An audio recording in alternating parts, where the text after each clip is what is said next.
The world of Harry Potter captures immersion like few other series can hope to achieve. From the way its magic system interacts with the world around it, to its rich history and everything in between. But what I've always found most intriguing about Harry Potter is the fighting and the dark arts. This got me thinking, what if the protection spell hadn't worked against Voldemort on the night of Harry's parents' death? And what if, instead of killing Harry, Voldemort, in an act of ambition and greed, decided to raise him as his own? And what would the world look like if Voldemort had actually won? Well, that's exactly what I'll be covering in today's video. Welcome to the Amagi. This video is going to be insane, but before we get started, I'd like to mention that only about 25% of you watching are subscribed. If you could take a quick moment to subscribe, it would really help us continue making videos like this one. With that out of the way, let's jump right in. Chapter 1. Immense Power.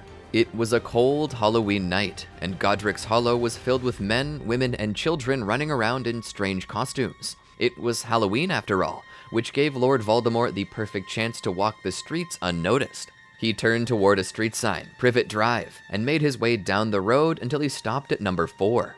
Yes, this was the place, the home of that disgusting prophesized child, the one born in the 7th month, with the power to vanquish the Dark Lord himself. Voldemort strode up the path to the door and opened it without so much as a flick of his wand, a feat only the most powerful of wizards and witches could manage. Inside, the house was dark and silent. He couldn't hear a thing, just the way he liked it. He made his way upstairs, each step creaking beneath his feet, warning anyone above that death was coming. When he entered the room, he saw a young woman standing in a defensive stance, wand in her right hand, ready to strike. To her left, a baby slept peacefully in its crib. He knew exactly what words she would utter before she spoke them. Expelliarmus, that disarming spell most wizards and witches favored. Weak, especially compared to the curses his followers employed.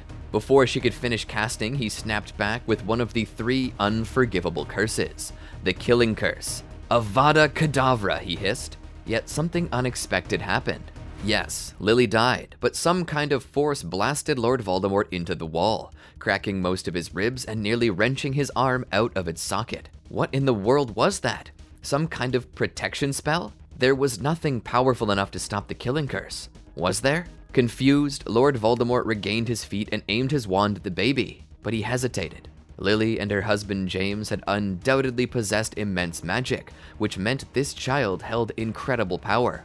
A power that, if manipulated properly, could be harnessed to strengthen the Death Eaters and his army. So instead of killing the baby, Voldemort scooped him up and walked out of the house. Past men, women, and children, not a single person realizing what had just happened, or what was about to unfold. Chapter 2. A World in Ruin. And thus, Voldemort sat in the headmaster's chair at Hogwarts. It had been 16 years since the night he'd killed Lily and claimed that boy for himself. He decided to keep the child's first name, Harry, but bestowed upon him his own surname. Harry Potter was gone. In his place stood Harry Riddle. After toppling the Ministry of Magic and the Order of the Phoenix, Voldemort and his Death Eaters clamped a dark, iron-fisted rule over Britain. He had hoped that after conquering Britain, he would turn his sights to the rest of the world. But the rest of the world had formed a coalition to repel his advances. Over the past 16 years, Voldemort made countless attempts to lead his armies across the Channel into France, only to be driven back time and time again. He even lost a few of his Horcruxes in the process. Still, Harry's training was progressing nicely, and Voldemort knew that in the coming years, Harry and the legion of students he had been grooming at Hogwarts would be ready. Yes, in a few months they would raise a new army and finally seize what was rightfully his, the entire world. Voldemort grinned at these thoughts racing through his mind, right up until he heard the door creak open. In walked a young boy with buzz-cut hair. Harry. What is it? Voldemort snapped the moment the boy stepped into the room. Do I really have to do it? Harry asked. You know you must, Voldemort said coldly. But she's just a girl. I don't see why we can't put her to work, Harry persisted. Voldemort rose, solemn, pinning Harry with his piercing gaze. Harry, my child, remind me, what is the hierarchy of this world? Purebloods first, Harry answered. And then? Voldemort prompted. Everything else, Harry said. Precisely, Voldemort nodded. And you know what lies across those waters? Our enemies, Harry replied. The ones trying to enslave us. Good. To keep the younger generation prepared for combat, Voldemort and his closest followers had devised a master ruse, one that convinced new recruits that the entire world had turned on Britain, making it the last line of defense against a tyrannical global power. "And how does one grow stronger, Harry?" Voldemort continued. "By eliminating weakness," he replied. "And how does each wizard and witch eliminate weakness in our society?" Voldemort pressed. "By killing a mudblood," Harry responded. "Yes," Voldemort said. "Once you've come of age, you're assigned the task of killing a mudblood. Now go to Snape, refine your skills, and I'll see you later today for your intimation. Fail me, and it will be the last thing you ever do."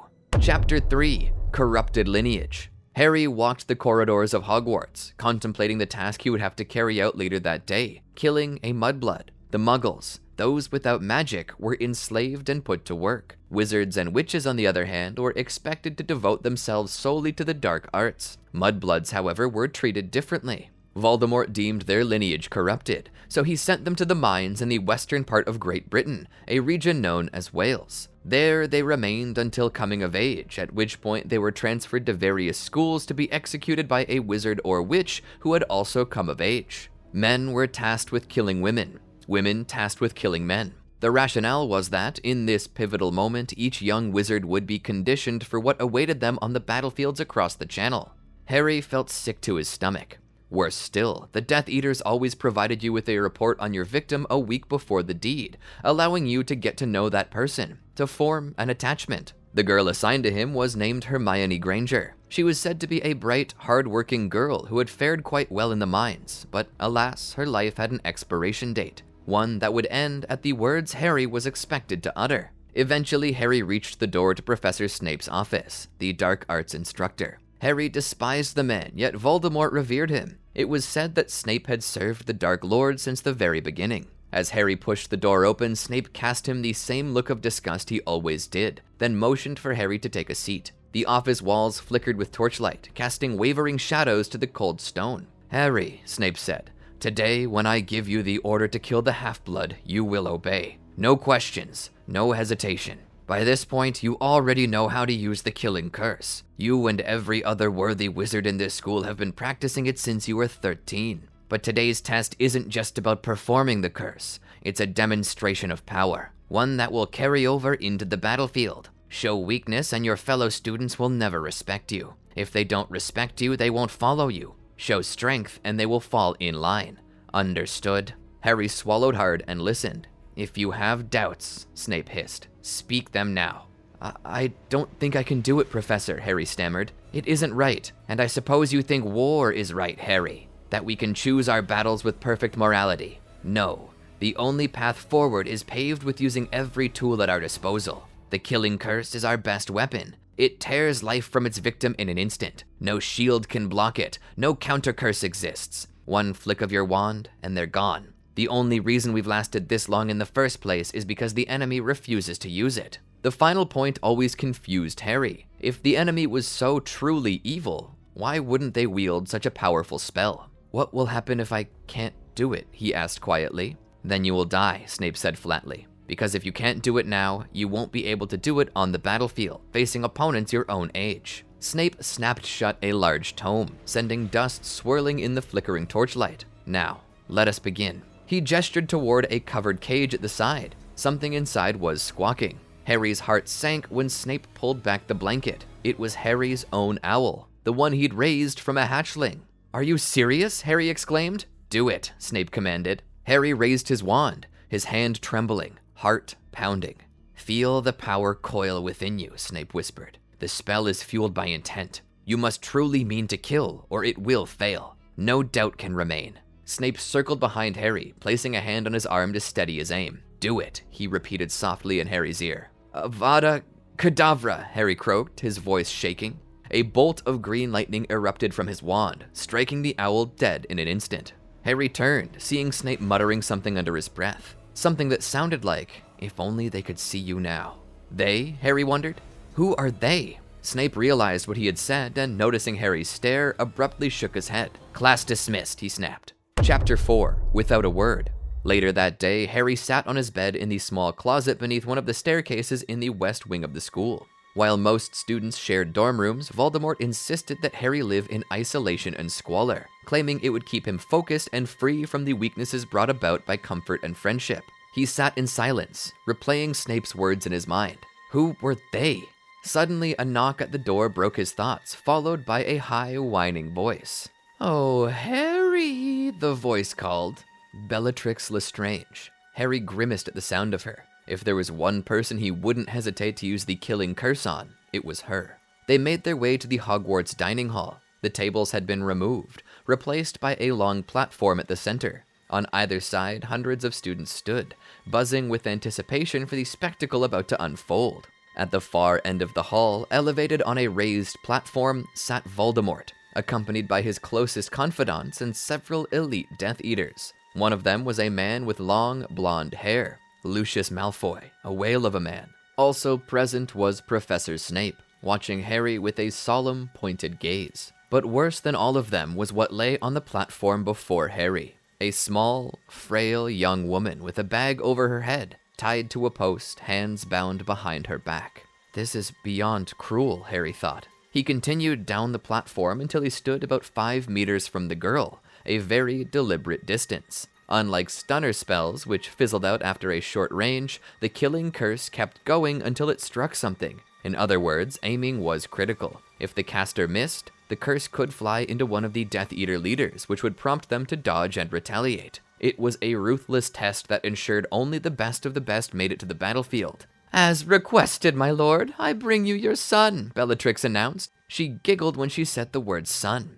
Voldemort's voice echoed across the silent hall. "Harry, you've been trained by my hand since childhood. You know what must be done. Prove your devotion. End this mudblood's life." A hush fell over the room. Only the crackle of torchlight and the hushed breathing of the onlookers could be heard. Bellatrix, with her usual theatrical sway, stepped toward the girl and yanked the sack from her head. The girl had a dirty cloth wrapped around her mouth, her hair matted, her skin filthy. Her eyes were red from crying, yet there was still a flicker of defiance within them. "Barmy old codger!" she spat at Bellatrix, who answered with a swift slap to the girl's head. Harry almost laughed. The girl was brave. Then he locked eyes with her. Every instinct from his years of training told him to obey, and yet something held him back. Was it pity?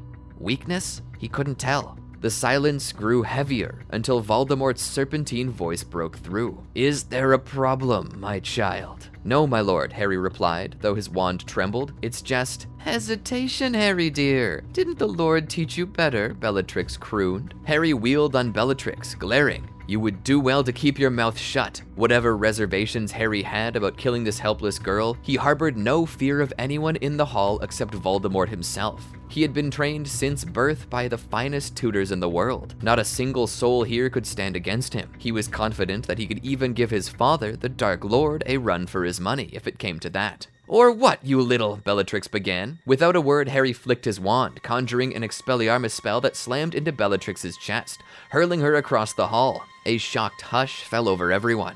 In the old world, striking a teacher might have gotten you expelled. In this new order, however, a world that idolized raw strength, it was seen as an invitation to a duel. The entire room, students and Death Eaters alike, turned to Bellatrix as she struggled to her feet. The ball was in her court. She could either do nothing, forfeiting her power in front of everyone, or engage Harry in a fight she knew she would lose. She dusted herself off and, in her usual whimsical tone, muttered, "A joke, young Harry, nothing more," then retreated to her seat alongside the other Death Eaters. Voldemort, unable to conceal a thin smile, turned back to Harry. "Enough games, Harry. Do what you came to do." Chapter 5. The Truth. Once again, Harry raised his wand and aimed it directly at the girl. She stared him down, her eyes betraying not a speck of fear. Of course, she was terrified, but her ability to hide it told Harry that perhaps mudbloods weren't some corrupted lineage at all. They were just as brave and capable as any other wizard, which meant that this wasn't about purging a corrupted line. It was about something else entirely, a display of power. There was so much Harry didn't know. He'd never known his mother, nor the rest of his family. He also had no idea what might happen if he disobeyed.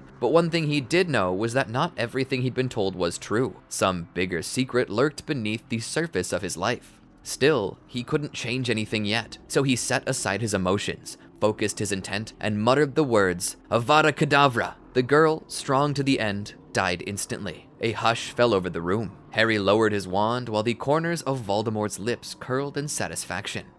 Epilogue. A week had passed since Harry killed that poor mudblood. He despised what he'd done, but he believed it had been necessary if he was ever to uncover the truth about his mother and everything else in his life. He was on a train bound for London, where he was to assume the rank of sergeant and lead a battalion into northern France. There, he and his squad would set up a post for the remaining forces to land. Harry had only been on the train an hour when a fellow sergeant informed him that one of his squadron leaders was acting up and needed reprimanding as a show of force. Shaking his head, Harry headed down the corridor to address the issue. Eventually, he found the culprit, a young boy his own age, sporting a mop of orange hair. "What's your name, Private?" Harry spat. "Ron, sir," the boy mumbled, eyes downcast. "My comrade here tells me you were misbehaving. Explain yourself." "I'm sorry, sir. I was just trying to eat this chocolate frog my mother gave me before we shipped out, and well, it hopped away down the hallway." "Silence," Harry snapped. "I won't have you killed for something so minor, but do it again and I won't be able to protect you. You'll be on the front lines with me when we land in France. Understood?" "Understood, sir."